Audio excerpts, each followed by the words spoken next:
အားလုံးပဲမင်္ဂလာပါမြန်မာ Daily News Channel မှာပြန်လည်ကြိုဆိုလိုက်ပါတယ်မြန်မာ Daily News ပရိသတ်တွေအားလုံးမင်္ဂလာပါမိုးကုတ်မှာပထမရတနာမြန်မာနိုင်ငံသားရေးဝန်ကြီးနဲ့အာဆီယံနိုင်ငံသားရေးဝန်ကြီးတွေတွေ့ဆုံဆွေးနွေးကြပြီးအစိုးရတည်ငြိမ်းချမ်းရေးနဲ့အမျိုးသားပြန်လည်တည်မြဲရေးလုပ်ငန်းစဉ်တွေကိုကြိုဆိုလိုက်တဲ့ထိုင်းအစိုးရကားဆက်စီးဖြင့်ထိုင်းနိုင်ငံထဲဝင်ပြေးတဲ့ PDF တွေကိုထိုင်းအာဏာပိုင်တွေဖမ်းဆီးစင်ကာပူနိုင်ငံထိကူးဆက်လာပြီးဖြစ်တဲ့ဟန်နာဗိုင်းရပ်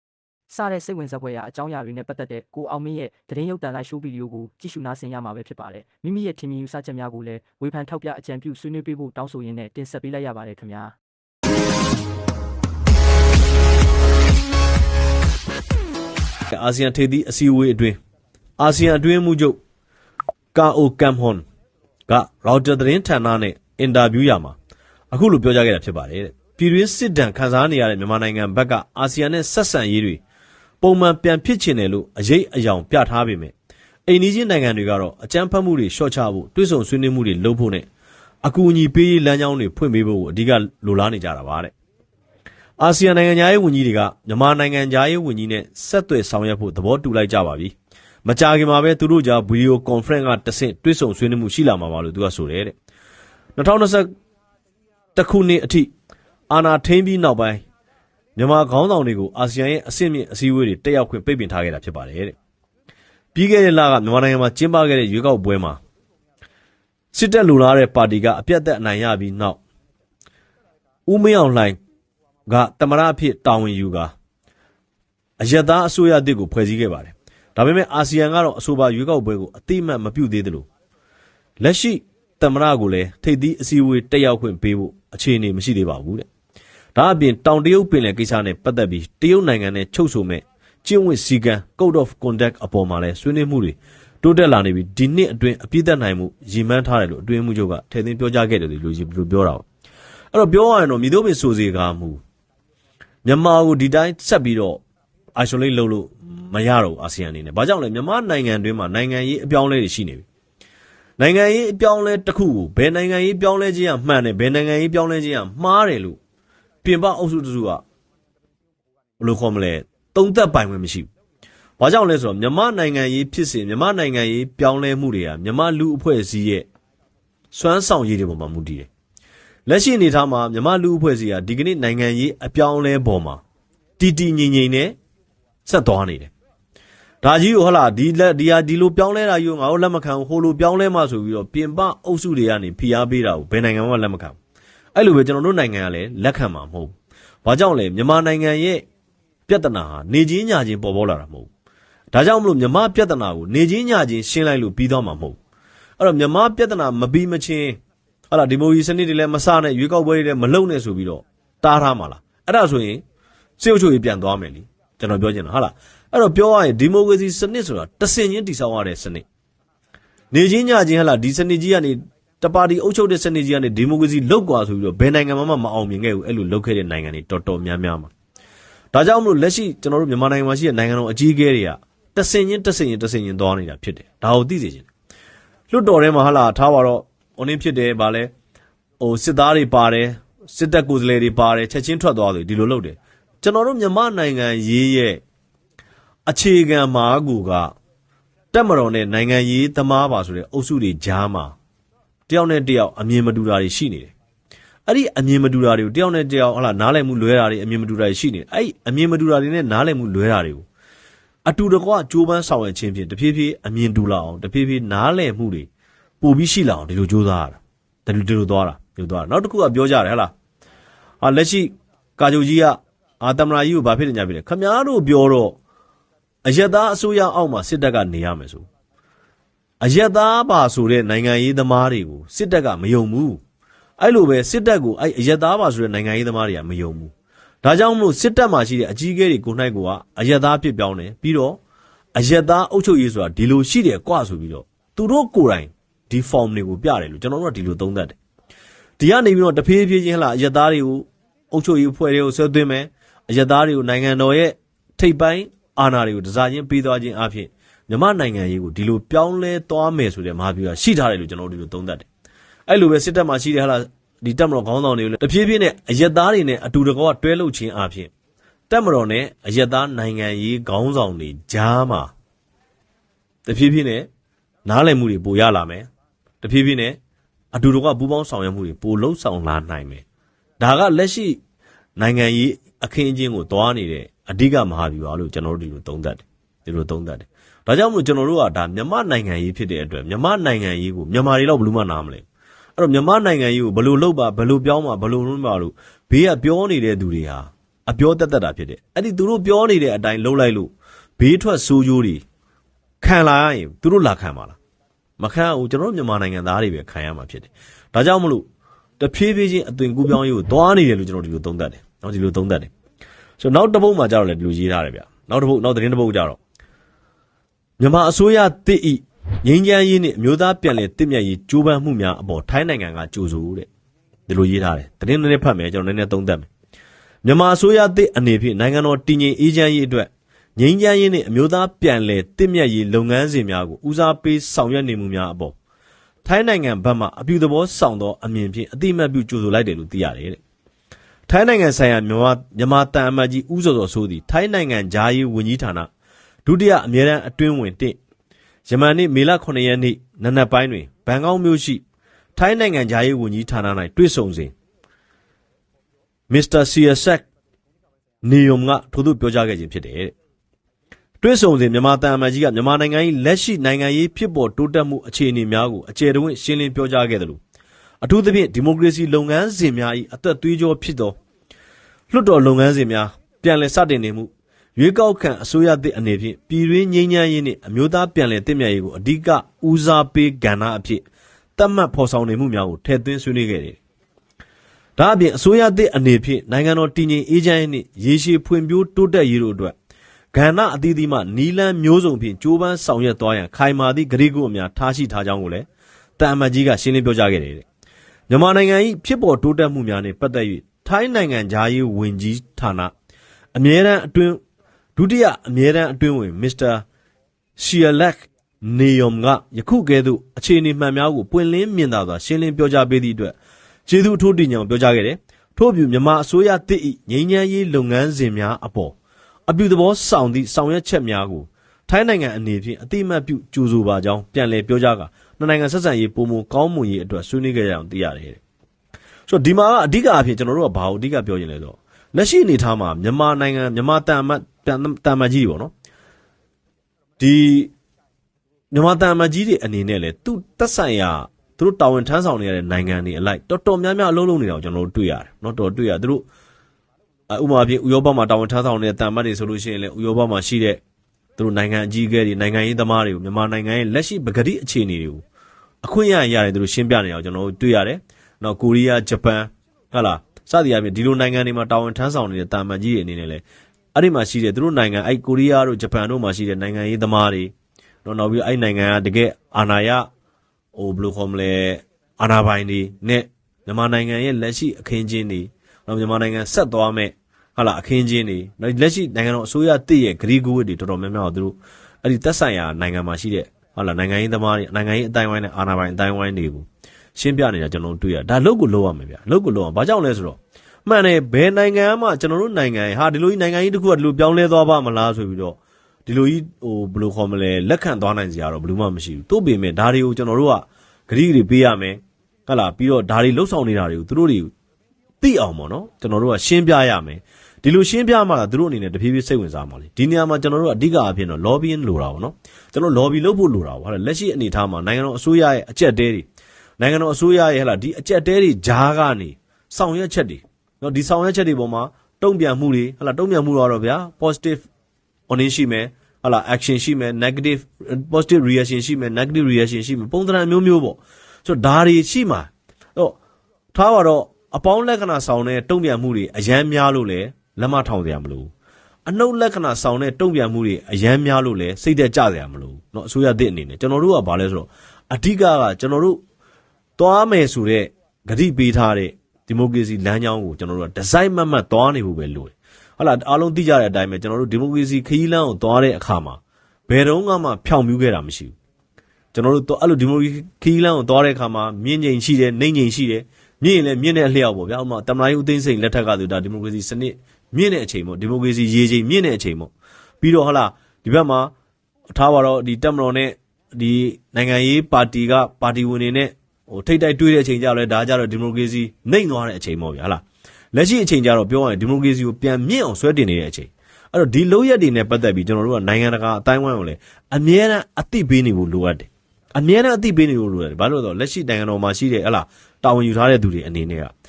သူတို့ကတော့ဟာအေးဟုတ်ပြီကွာမင်းတို့ပြောင်းလိုက်ပြီကွာဆိုတော့ဒီလိုကြီးလာမှာမဟုတ်မှန်တယ်ဒါကျွန်တော်တို့ဘက်ကစိတ်ရှည်ဖို့လိုအပ်တယ်ကျွန်တော်ဒါကိုပြောချင်တာနော်စိတ်ရှည်ဖို့လိုအပ်တယ်ဒါကြောင့်မလို့တန်အမတ်တွေအများကြီးလှုပ်ဖို့လိုတယ်နောက်ဆုံးပြောရလို့ရှိရင်ဗျာမှန်တယ်ကျွန်တော်တို့ပြည်ပမှာရောက်နေတဲ့အုပ်စုတွေရှိတယ်သူတို့အနေနဲ့သူတို့ရဲ့ဟလာခံယူချက်တွေသူတို့ရဲ့သဘောထားတွေကတော့အရင်ပုံစံပဲရှိနေမှာပဲဒါပေမဲ့ကျွန်တော်တို့ကသူတို့နဲ့ထိတွေ့ဆက်ဆံဖို့လိုအပ်တယ်နော်ဥပမာပြဟလာကျွန်တော်တို့ထိုင်းနိုင်ငံမှာဆိုလို့ရှိရင်လည်းအတိုက်ခံအင်အားစုတွေအများကြီးရှိတယ်ဒီတည်းကမှသဘောထားပျော့ပြောင်းတဲ့လူတွေမြန်မာနိုင်ငံပေါ်မှာအမှန်တကယ်တိုးတက်လူစိတ်ရှိတဲ့လူငယ်တွေနဲ့ထိတွေ့ဆက်ဆံဖို့လိုအပ်တယ်တန်အမတ်တွေအနေနဲ့ပေါ့နော်ထိတွေ့ဆက်ဆံရမယ်တန်ယုံကိုဖိတ်ကြားရမယ်နိုင်ငံတော်အစိုးရရဲ့အမြင်သဘောထားတွေကိုသူတို့သိအောင်တင်ပြရမယ်သူတို့သိအောင်ဟုတ်လားရှင်းပြရမယ်သူတို့ရဲ့ပြန်ဆွေးနွေးတာတွေကိုကျွန်တော်တို့အနေနဲ့နားထောင်ပေးရမယ်ကျွန်တော်ဒီလိုသွားရမှာဟုတ်လားသူတို့တချို့ကတော့ဗျာတိုင်းပြည်ပြတ်ရင်ပြီးရောဆိုပြီးတော့ဘာအယူဝါဒဘာစနစ်မှမရှိဘဲနဲ့ဆဲနေတဲ့ကောင်တွေကိုတော့စကားနဲ့ထည့်ပြောစရာမလိုဘူးပေါ့ဗျာဟုတ်လားဥပမာထိုင်းနိုင်ငံမှာဆိုလည်းတကယ်အိန္ဒိယရနိုင်ငံရေးကိုတကယ်နိုင်ငံရေးပုံစံလုပ်နေတဲ့အတိုက်ခံတွေအများကြီးရှိတယ်အဲ့လိုပဲကိုရီးယားနိုင်ငံမှာဆိုလည်းဒီလိုပဲအများကြီးရှိတယ်ဂျပန်မှာရှိတယ်အမေရိကမှာရှိတယ်ဟဲ့လားဥရောပမှာရှိတယ်ဆိုအဲ့လိုလူတွေနဲ့ကျွန်တော်တို့ကတန်ယုံတဲ့ကို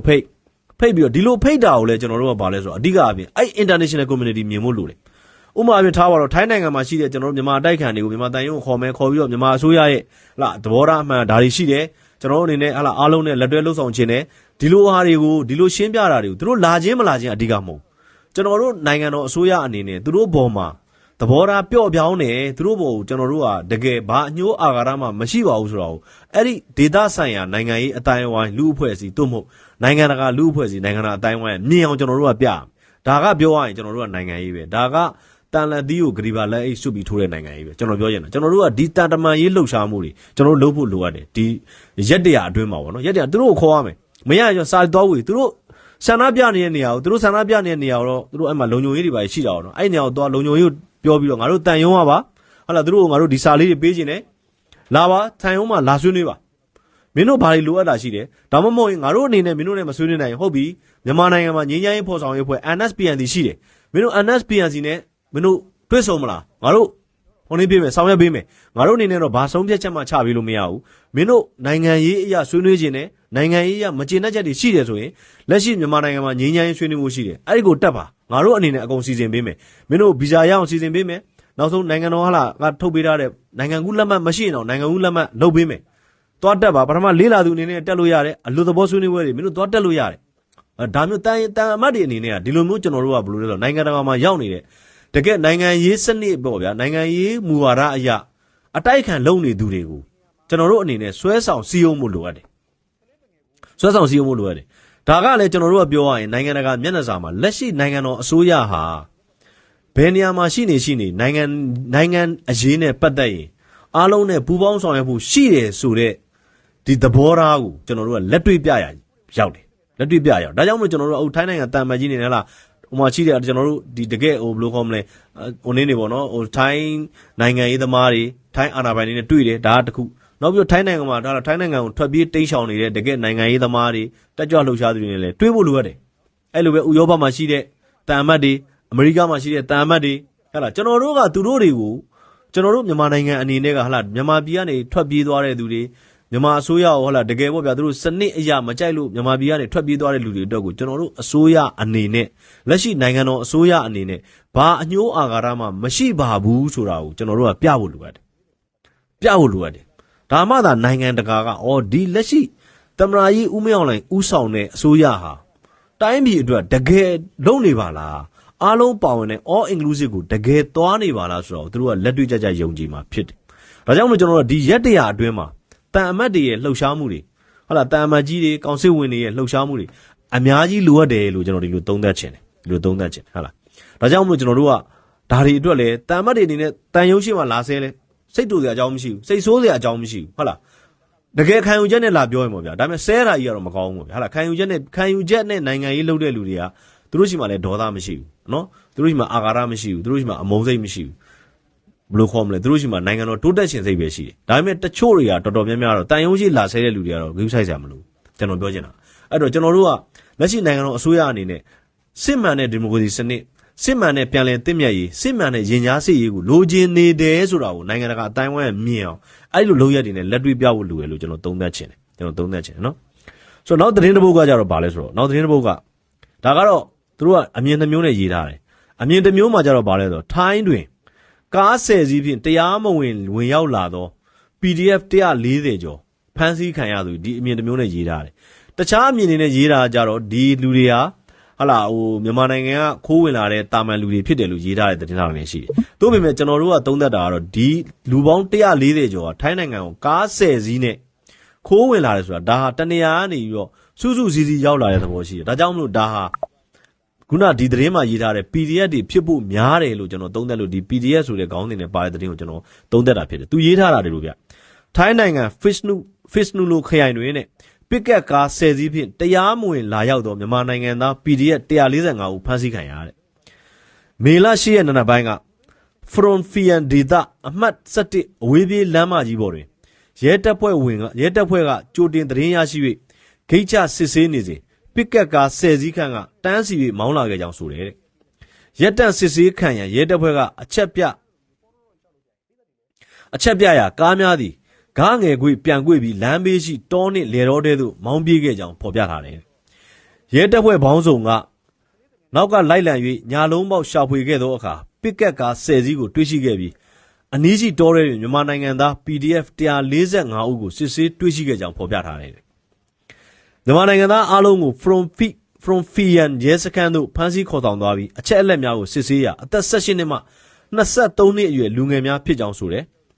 မြန်မာနိုင်ငံသားများနဲ့နိုင်ငံဦးလက်မှတ်သွင်းမှုနေထိုင်ခွင့်စာရွက်စာတမ်းများကိုမတွေ့ရဘဲအားလုံးဟာချင်းရိုင်ခရိုင်မဲဆိုင်ဒေသသို့ယာယီနယ်စပ်ဖျက်ကျော်ခွင့်လက်မှတ်များဖြင့်ဝင်လာကြသူများဖြစ်ကြောင်းဖော်ပြထားတယ်။အားလုံးဟာဘန်ကောက်နှင့်ထိုင်းနိုင်ငံအလဲပိုင်းဒေသများတွင်အလုတ်လုတ်ကင်နိုင်ရန်ပွဲစားများကိုဘတ်2000အထိပေးချေပြီးဝင်ရောက်လာခဲ့ကြောင်းဖော်ပြထားတယ်။ကားသမားများအားလုံးဒီလည်းမြန်မာနိုင်ငံသားများဖြစ်ပြီးထိုင်းဘာသာစကားကိုပြောဆိုနိုင်ကြောင်းဖော်ပြထားတယ်။မြန်မာနိုင်ငံသားများကို Fishnu လိုခရိုင်တို့ယာယီပို့ဆောင်ပေးရမည်ဖြစ်ပြီးရင်းနေရာမှာတဆင့်မြန်မာနိုင်ငံသားများတွားလို့သောအခြားနေရာများသို့ခွဲ၍ပို့ဆောင်ပေးရမည်ဖြစ်ကြောင်းကားသမားများကထွက်ဆိုတယ်တဲ့လက်ရှိတွင်ကားသမားများ၏မိုဘိုင်းဖုန်းများကိုသိမ်းဆည်းပြီးလူမောင်ခိုပို့ဆောင်သောကွန်ရက်တစ်ခုလုံးကိုရှာဖွေဖော်ထုတ်ဖမ်းဆီးမည်ဖြစ်ကြောင်းသတင်းတွေဖော်ပြထားတယ်ဖမ်းဆီးခံရသောမြန်မာနိုင်ငံသားများကိုဥပဒေအရအရေးယူပြီးနေရက်ပြန်ပို့မည်ဖြစ်ကြောင်းဖော်ပြထားတယ်တဲ့ဒါလိုရေးထားတယ်ဒီထဲမှာကျွန်တော်စိတ်ဝင်စားတာခေါင်းစဉ်ကဘာလဲဆိုတော့ PDF အယောက်145ယောက်ကထိုင်းနိုင်ငံတဲကိုဝင်လာဆိုခင်ဗျာစဉ်းစားကြည့်ပစ်ကက်ကား10စီးနဲ့စဉ်းစားကြည့်နော်ဆိုတော့ဒါကပြောရရင်လက်ရှိထိုင်းမြန်မာနယ်စပ်မှာရှိတဲ့ PDF စကန်တော်တော်များများကြာဆုံးနေပြီကစင်ကလေးကထွက်ပြေးနေကြပြီဆိုဒီမှာပိုသိတာတယ်ဒီ PDF 145ယောက်ဟာထိုင်းနဲ့မြန်မာကြားမှာဟလာလှုပ်ရှားနေတဲ့အုပ်စုဖွဲ့လှုပ်ရှားနေတဲ့ကျွန်တော်တို့ငဇွဲရဲ့အဖွဲ့တွေလို့လည်းတချို့ကပြောကြတယ်ငဇွဲရဲ့အဖွဲ့ဝင်တွေလို့လည်းပြောကြတာရှိတယ်ဒါပေမဲ့မြည်တို့ပင်ဆိုစေကမူပြောလို့ရှိရင်ထိုင်းနဲ့မြန်မာနှစ်နိုင်ငံဟိုနေပေါ့နော်အစိုးရအဖွဲ့တွေဆွေးနွေးပြီးတော့အဲ့လိုပြေးလာတဲ့ PDF တွေဟလာပြောရရင်များအရက်သားအယောင်ဆောင်တဲ့ PDF တွေကိုဟိုဖမ်းဆီးစစ်ဆေးတာတို့မြန်မာနိုင်ငံဘက်ကိုပြန်ပို့တာတွေတရားဝင်လှုပ်ဆောင်မှုလိုအပ်တယ်ဗျတရားဝင်လှုပ်ဆောင်မှုလိုအပ်တယ်နှမို့သူထိုင်းနိုင်ငံအတွက်လည်းအန္တရာယ်များတယ်ဘာကြောင့်လဲဆိုတော့အဓိကအားဖြင့်ကဒီလူငယ်တွေဟာလက်နက်ကင်ဘူးသွားပြီလူသက်ဘူးသွားပြီအဲ့တော့ထိုင်းနိုင်ငံမှာလည်းသူတို့ကအေးစစ်စစ်လောက်ကင်စားတောက်ကြမှာမဟုတ်ဘူးထိုင်းလူအဖွဲ့အစည်းကိုပြဿနာရှာမယ်ရရင်ရတယ်လို့လူမယ်ဟလာရရင်ရတယ်လို့ဓမြတိုက်မယ်ဒီလိုတွေသူတို့ရဲ့ဘဝကိုရှင်သန်ကြလိမ့်မယ်လို့ကျွန်တော်တင်တယ်ဒါကြောင့်မို့ထိုင်းနိုင်ငံအနေနဲ့ဟလာဒီလိုအခုဆိုရင်ပြော18နဲ့23နှစ်ဆိုတာဒါရှင်းတယ်သိကြတယ်ဒါဟာ PDF အုပ်စုတွေဖြစ်ဖို့69.99%ရာခိုင်နှုန်းသိကြတယ်ဒါကြောင့်မို့ထိုင်းနဲ့မြန်မာအစိုးရတွေအနေနဲ့ဒီကိစ္စတွေကိုနှစ်နိုင်ငံပူးပေါင်းဆောင်ရွက်ပြီးတော့ဟုတ်လားအရေးယူဖို့လိုအပ်တယ်လို့ကျွန်တော်ဒီလိုသုံးသပ်ချင်တယ်ဒါမှမဟုတ်ကျွန်တော်ဒီသတင်းလေးကိုဖတ်ပြတာဖြစ်တယ်နော်နောက်တစ်ခုတော့ကျွန်တော်ခုနပြောခဲ့သလိုပဲနိုင်ငံသားသတင်းဆိုတာဒီမင်းသားကြီးတို့သတင်းပေါ့မင်းသားကြီးဆို Trump တို့သတင်းပေါ့နော်တော့ဘယ်လိုရေးထားလဲဆိုတော့ Hormuz ရေလက်ကြားစစ်ပွဲပြန်လည်ဖြစ်ပွားတဲ့အခြေအနေအရှိန်မြင့်တက်မှုဖော်ဆောင်လိုသည့်ဆန္ဒမရှိဘူးအမေရိကန်ကဆိုတဲ့အီရန်သတင်းဌာန၏မေ8ရက်နေ့ပိုင်းသတင်းဖော်ပြချက်အရအမေရိကန်ကအပြစ်ရရေးသဘောတူညီချက်အားချိုးဖောက်၍အီရန်ရေနံတင်သင်္ဘောနှင့် Hormuz ရေလက်ကြားသို့ဝင်ရောက်သည့် အခြားတင်မောဒဇင်အားတိုက်ခိုက်မှုကြောင့်အီရန်လက်နက်ကင်အင်အားစုဟာထိုနေ့ညတွင်ဟော့စမုရေလက်ကြားအရှိတ်ရှိအမေရိကန်စစ်တင်မောအားတိုက်ခိုက်ခဲ့သည်ဟုအီရန်လက်နက်ကင်အဖွဲ့ဗဟိုဌာနချုပ်ပြောရေးဆိုခွင့်ရှိသူကပြောခဲ့ကြောင်းအမေရိကန်ဗဟိုကုကဲရေးဌာနချုပ်ပင်တဂွန်ကလည်းစန်တဂွန်ဖြစ်သွားတယ်ပင်တဂွန်မဟုတ်စန်တဂွန်ကလည်းအမေရိကန်ဖျက်သိမ်းမောတိုက်ခိုက်ခံရမှုကိုအတည်ပြုခဲ့ပြီးတိုက်ခိုက်မှုပြန်လည်လှုပ်ဆောင်ခဲ့တော်လေအမေရိကန်ဘက်အနေဖြင့်အခြေအနေအရှိန်မြင့်တက်မှုဖော်ဆောင်လိုသည့်ဆန္ဒမရှိဘူးပြောကြားခဲ့ကြောင်းသိရတယ်တဲ့အီရန်ရဲ့ဗဟိုဌာနချုပ်ပြောရေးဆိုခွင့်ရှိသူကလည်းကြေညာချက်ထုတ်ပြန်၍အမေရိကန်စစ်တပ်ဟာအီရန်နိုင်ငံဂျက်ဒေတာကန်ယိုရန်တလျှောက်မှာဟော့စမုရေလက်ကြားသို့ခုံမောင်းလျက်ရှိသည့်အီရန်ရေနံတင်သင်္ဘောတစ်စင်းနှင့် UAE နိုင်ငံစိတ်ကမ်းအနီးတဝရေပြင်မှတဆင့်ဟော့စမုရေလက်ကြားသို့ဝင်ရောက်သည့်အခြားသင်္ဘောတစ်စင်းကိုတိုက်ခိုက်ခဲ့ကြောင်းတစ်ချိန်တွင်အမေရိကန်ဘက်ကအချို့သောနိုင်ငံများနှင့်ပူးပေါင်း၍ခါမီယာဆီရီနစ်ခက်ရှန်ကျွန်းကန်ယိုရန်တလျှောက်အရက်သားများနေထိုင်သည့်နေရာများပေါ်လေကြောင်းတိုက်ခိုက်မှုများလှုပ်ဆောင်ခဲ့ကြောင်းပြောကြားခဲ့တယ်အီရန်လက်နက်ကိုင်အင်အားစုကချက်ချင်းတုံ့ပြန်မှုလှုပ်ဆောင်ပြီးဟော့စမုရေလက်ကြားအရှိတ်ဘက်ချာဘာရာစိတ်ကမ်းတောင်ဘက်ရှိအမေရိကန်စစ်သင်္ဘောအားတိုက်ခိုက်ခဲ့ရာကြီးမားသောဆုံးရှုံးမှုဖြစ်စေခဲ့ကြောင်းကြေညာချက်မှာဖော်ပြထားတယ်။အီရန်အစ္စလာမစ်တော်လှန်ရေးအစောင့်တပ်ဖွဲ့ရေတပ်ကလည်းအမေရိကန်စစ်တပ်ဖျက်သင်္ဘော3စင်းဟာအီရန်၏သင်္ဘောဖျက်ပယ်ထိန်းဒုံးကျည်ခရုစ်ဒုံးကျည်နဲ့ဒရုန်း၏တိုက်ခိုက်မှုခံရပြီးနောက်ပျက်စီးခဲ့ရာဟော့စမုရေလက်ကြားအနီးတစ်ဝိုက်ပင်လယ်ပြင်မှလှည့်မြန်စွာဆုတ်ခွာသွားကြောင်းမေရှိရဲ့နာနပိုင်းကပြောကြားခဲ့တယ်တဲ့။ဆိုတော့ပြောရရင်တော့အမေရိကန်နဲ့အီရန်ကြားမှာဟာလာအပြစ်ခတ်ရက်စဲတယ်လို့စစ်စင်ရေးတွေပြီးဆုံးသွားပြီလို့အဓိကစစ်စင်ရေးတွေပြီးဆုံးပြီလို့ပြောတာပေါ့နော်ဒီဟိုနေ့ကမာကိုရီဗီယိုကမနေ့ကကျွန်တော်သတင်းမှာသုံးသပ်ပြခဲ့တယ်အဲ့တော့စစ်စင်ရေးဆိုတဲ့တကယ်ကြီးမားတဲ့စစ်ရေးလှုပ်ရှားမှုကြီးပြီးဆုံးသွားပြီဆိုပေမဲ့အခုလိုတယောက်နဲ့တယောက်အပြန်အလှန်ပြစ်ခတ်မှုတွေတယောက်နဲ့တယောက်ဂျိုကြားပြစ်ခတ်မှုတွေဟာလာပညာပြမှုတွေပါဝါပြမှုတွေကတော့ဆက်ရှိနေဦးမယ်လို့ကျွန်တော်သုံးသပ်တယ်အမေရိကန်ကလည်းသူ့ရဲ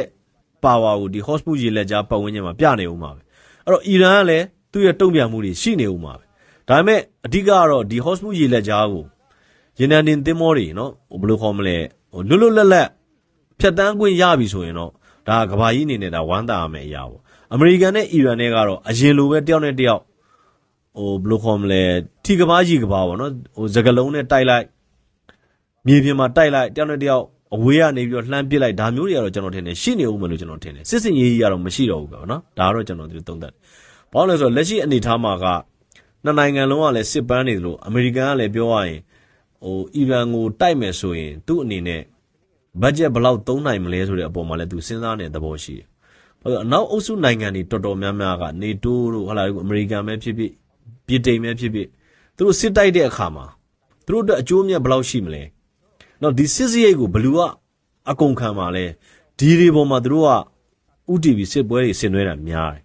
လက်ရှိအမေရိကန်ရဲ့ပြည်တွင်းနိုင်ငံရေးအခြေအနေအရလဲအမေရိကန်ဟာပြောရရင်ပြည်တွင်းမှာလဲနိုင်ငံရေးအရဒီလက်ရှိ Trump အစိုးရကတော်တော်လေးဖိအားပေးခံနေရတဲ့အတွက်ဒီစစ်ပွဲကိုတော့ပြောရရင်သူ့အတွက်လဲဒီစစ်ပွဲကနေပြီးတော့ဘာမှအကျိုးအမြတ်ကြီးခိုင်ခိုင်မာမာကြီးမရလာနိုင်တဲ့အတွက်ဒီစစ်ပွဲကနေပြီးတော့နောက်တော့ဆုတ်သွားလိမ့်မယ်လုံးလဲလိုက်တော့နောက်ဆုံးမှမဟုတ်ဘဲနဲ့လူကြီးရှက်တော့ရည်တယ်ဆိုတဲ့သဘောမျိုးပေါ့နော်သူကနည်းနည်းအဲ့နားမှာသူ့ရဲ့စေးလှုပ်ရှားမှုလေးတွေတော့ရှိနေဦးမယ်လို့ကျွန်တော်သုံးသပ်တာပေါ့နော်ကြီးမားတဲ့စစ်စင်ရေးတွေကတော့မရှိနိုင်တော့ဘူးလို့ကျွန်တော်ဒီလိုသုံးသပ်တယ်သို့ပေမဲ့ကျွန်တော်မနေ့ကသုံးသပ်ပြခဲ့တယ်လို့ပဲကမ္ဘာစစ်ရေးအခင်းအကျင်းကတော့နိုင်ငံကြီးတွေအနေနဲ့ကမ္ဘာစစ်ရေးအခင်းအကျင်းမှာတော့စိုးရိမ်စိတ်တွေကသူတို့ရဲ့မဟာဗျူဟာအခင်းအကျင်းတွေကပို့ပြီးတော့စဉ်းစားစရာတွေဖြစ်သွားတာပေါ့နော်ဒီလက်ရှိဟော့စမုရေလက်ကြားမှာအီရန်နဲ့အမေရိကန်ရဲ့ပြိပခါတွေကြောင့်ပေါ့နော်ဒါမျိုးတွေတော့ရှိတယ်ဒါတွေတော့ကျွန်တော်တို့ကစောင့်ကြည့်ရမယ်သဘောရှိတာပေါ့နော်နောက်တစ်ခုကတော့ဒါရေးကြည့်တယ်ဒါကဘာလဲဆိုတော့ကျွန်တော်တို့ဟလာပြီးခဲ့တဲ့ရက်ပိုင်းတွေကစတာပေါ့ဗျာဒီဟလာဒီ MB Honduras ပေါ့နော်အဲ့ပေါ်မှာအပျော်စီးသင်းမောပေါ်မှာစပြီးတော့တွေ့ရှိခဲ့တဲ့ဒီကျွန်တော်တို့ Hunter virus ပေါ့နော် Hunter virus ကလက်ရှိကအဲ့ဒီဟလာဥရောပတို့အမေရိကတို့တင်မဟုတ်ဘဲနဲ့စင်ကာပူနိုင်ငံအထိရောက်လာပြီဆိုတဲ့သတင်းတစ်ခုဆိုအဲ့ဒါကကျွန်တော်တို့အနေနဲ့မြန်မာနိုင်ငံအနေနဲ့ဒီဟာကအရေးကြီးလားဆိုတော့ကြီးတယ်။ဘာကြောင့်လဲဆိုတော့မြန်မာနဲ့စင်ကာပူကနေ့စဉ်ကျွန်တော်ပြောမှာကျွန်တော်ထင်တာနေ့စဉ် flight တွေရှိတယ်။အဲ့လိုပဲသွားလာနေကြတယ်များတယ်။နောက်တစ်ခုကမြန်မာနိုင်ငံသားတော်တော်များများယောက်ျားလေးမိန်းကလေးတော်တော်များများကစင်ကာပူနိုင်ငံမှာအိမ်အကူအလုပ်တွေလုပ်တာများတယ်။ အဲ့လိုပဲတက်ကြီးစောင့်ရှောက်ရေးဟာလားဘိုးဘွားစောင့်ရှောက်ရေးအလုပ်တွေလည်းလုပ်တယ်အဲ့တော့ဘာဖြစ်လဲဆိုလက်ရှိအနေထားမှာအဲ့ဒီ Hunter virus ကစင်ကာပူနိုင်ငံမှာရှိတဲ့တန်တရားလူနာ2ဦးကိုတွေ့ရှိတယ်ဆိုဒီလိုစင်ကာပူနိုင်ငံမှာရှိတဲ့တန်တရားလူနာ2ဦးမှာ Hunter virus တွေ့ရှိတယ်ဆိုတဲ့သတင်းတစ်ပုဒ်ကျွန်တော်ဖတ်လိုက်ရတယ်သူရေးထားတာကစင်ကာပူမှာ Hunter virus တန်တရားလူနာ2ဦးကိုတီးတန့်စောင့်ကြည့်နေတဲ့အာဆီယံဒေသကိုကူးစက်ပြန့်နှံ့လာနိုင်ကြီးစိုးရိမ်မှုမြင့်တက်ရတယ်လို့ရေးထားတယ်ကြွက်မတရှင်ကူးစက်တက်ပြီးလူအချင်းချင်းလဲကူးစက်နိုင်သည့် Hunter virus ကူးစက်မှုနဲ့ပတ်သက်စင်ကာပူနိုင်ငံတွင်လူ2ဦးကိုတီးတန့်စောင့်ကြည့်ထားကြောင်းသိရတယ်အဆိုပါ virus တွေ MV Honduras အပျော်စီးသင်္ဘောပေါ်တွင်စတင်တွေ့ရှိခဲ့ခြင်းဖြစ်ပြီးလက်ရှိအချိန်ထိ Dutch လူမျိုးဇနီးမောင်နှံနှင့်ဂျာမန်ခရီးသည်2ဦးအပါအဝင်3ဦးသေဆုံးထားကြောင်းသိရတယ်ကမ္ဘာ့ကျန်းမာရေးအဖွဲ့ WHO က Andy strain တည်တဲ့လူအချင်းချင်းကူးစက်နိုင်ကြောင်းအတည်ပြုထားပြီးပြိုပင်တက်တန်းမှာ45ရက်အထိကြာနိုင်ကြောင်းထုတ်ပြန်ထားတယ်တဲ့စင်ကာပူတွင်စောင့်ကြည့်ခံရသူ2ဦးမှာယောဂါကြောင့်သေဆုံးသွားသည့် Dutch အမျိုးသမီးနှင့်လေရင်ဒဇင်းဒီလိုက်ပါလာသူများဖြစ်ပြီးတဦးတွင်နှာဆေးလက္ခဏာတွေ့ရှိတာကြောင့်သိရတယ်လက်ရှိတွင်အတည်ပြုလူနာ9ဦးနှင့်တန်တရားလူနာ3ဦးရှိနေပြီးဗြိတိန်ဂျာမနီနယ်သာလန်ဆွစ်ဇာလန်နှင့်တောင်အာဖရိကနိုင်ငံများတွင်ဆေးကုသမှုခံယူနေကြတယ်တဲ့ဒါအပြင်သင်္ဘောပေါ်မှာခရီးသည်အချို့မှာကျန်းမာရေးစစ်ဆေးမှုမပြုလုပ်ရသေးဘဲနိုင်ငံ12နိုင်ငံသို့ပြန်လည်သွားရောက်ခဲ့ကြသဖြင့်တာဝန်ရှိသူများကအရေးပေါ်လိုက်လံရှာဖွေနေကြောင်းသိရတယ်တဲ့ Hunter virus သည်ကြွက်များ၏စီမစင်နှင့်တတွေးတို့မှကူးစက်တတ်သည့်အသက်ရှူလမ်းကြောင်းဆိုင်ရာယောဂဖြစ်ပြီးဖျားနာခြင်းကိုယ်လက်ကိုက်ခဲခြင်းအသက်ရှူခတ်ခဲခြင်းစသည့်လက္ခဏာများဖြစ်ပေါ်နိုင်ကပြင်းထန်ပါကအသက်သေဆုံးနိုင်တယ်လက်ရှိအချိန်ထိ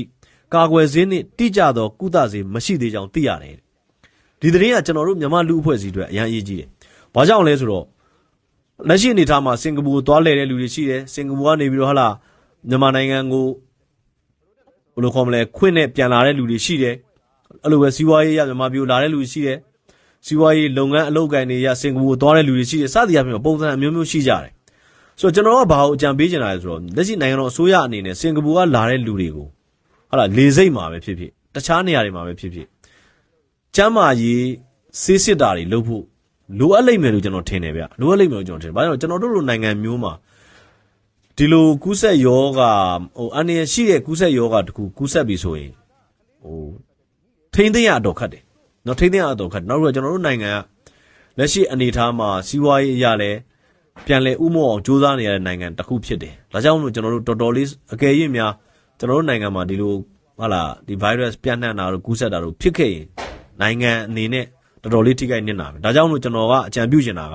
နိုင်ငံတော်အစိုးရကျန်းမာရေးဝန်ကြီးဌာနကိုအကြံပြုချင်တာက Hunter virus နဲ့ပတ်သက်ပြီးတော့ဖြစ်ဖြစ်အခြားအဖျားယောဂတွေနဲ့ကူးစက်ယောဂတွေနဲ့ပတ်သက်ပြီးတော့ဖြစ်ဖြစ်လေစိတ်မှာစနစ်တကျကြည့်ရှုစစ်ဆေးတင်တယ်လို့ကျွန်တော်ဒီလိုအကြံပြုချင်တာเนาะဒီလိုအကြံပြုချင်တာကျန်တဲ့အကြီးကြီးမှအကြံတော့မရှိပါဘူးဘာလို့လဲကျွန်တော်တို့နိုင်ငံအကြောင်းကျွန်တော်တို့အားလုံးသိတဲ့အတိုင်းပဲเนาะကျွန်တော်အဲ့လိုအကြံပြုရင်လည်းကျွန်တော်တို့မြန်မာဟတ်တော့ရဲ့8ရက်5လ2026ခုနှစ်အတွက်နေ့စဉ်သတင်းသုံးသပ်ချက်ကိုကျွန်တော်ဒီမှာအဆုံးသတ်ပါတယ်အားလုံး